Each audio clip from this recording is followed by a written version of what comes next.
संगीता गांधी द्वारा लिखी कहानी संवेदनाओं का पलस्तर। रविवार स्कूल की छुट्टी थी। मानसी चाय का कप लेकर बालकनी में आ गई।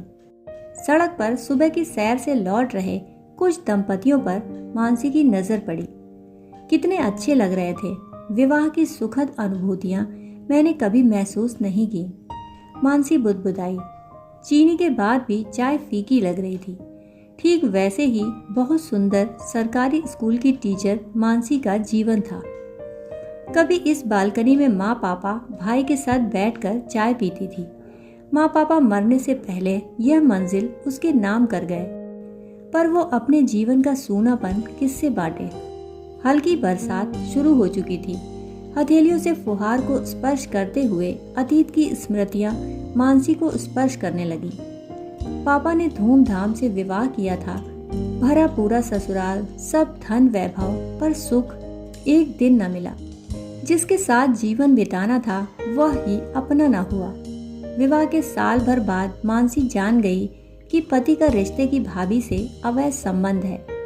खूब क्लेश किया। कमाऊ बेटे के आगे सास ससुर मौन रहे।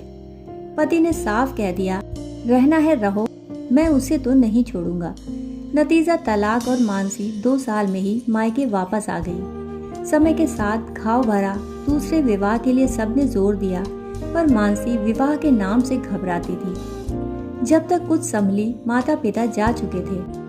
उम्र हाथों से फिसल चुकी थी। आज भाई का अपना परिवार है, मानसी के पास है उसकी नौकरी, उसका अपना पोर्शन और जीवन की दीवारों से झड़ता सूनापन।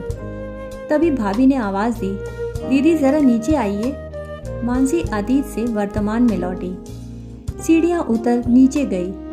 दीदी, हम कुछ दिन के लिए बाहर जा रहे हैं। इनके दफ्तर का एक टूर है, बच्चे भी साथ जा रहे हैं। इतना कह भाभी ने कनखियों से भाई को देखा।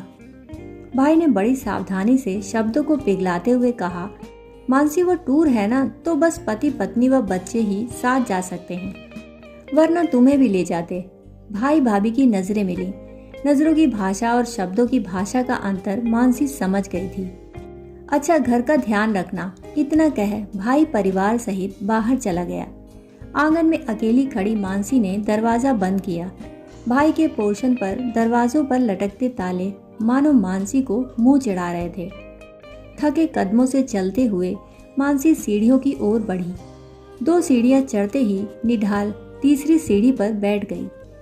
अंदर कब से रोक कर रखी सिसकियां बांध तोड़कर बह निकली। रोते हुए मानसी उठकर अपने पोर्शन पर आ गई। कमरे की छत से पलस्तर झड़कर मानसी पर गिरा। दबी घुटी चीखों के साथ मानसी की सूनी संवेदनाओं का पलस्तर भी झड़ने लगा। 48 वर्षीय मानसी ने अपने स्कूल के 50 वर्षीय अध्यापक विवेक को फोन मिलाया। विवेक की 2 बेटियां विवाहित थीं। पत्नी की मृत्यु के बाद नितांत अकेले थे। विवेक, मुझसे शादी करोगे? जवाब सुन मानसी के चेहरे पर खिली मुस्कान ने संवेदनाओं का पलस्तर पक्का कर दिया।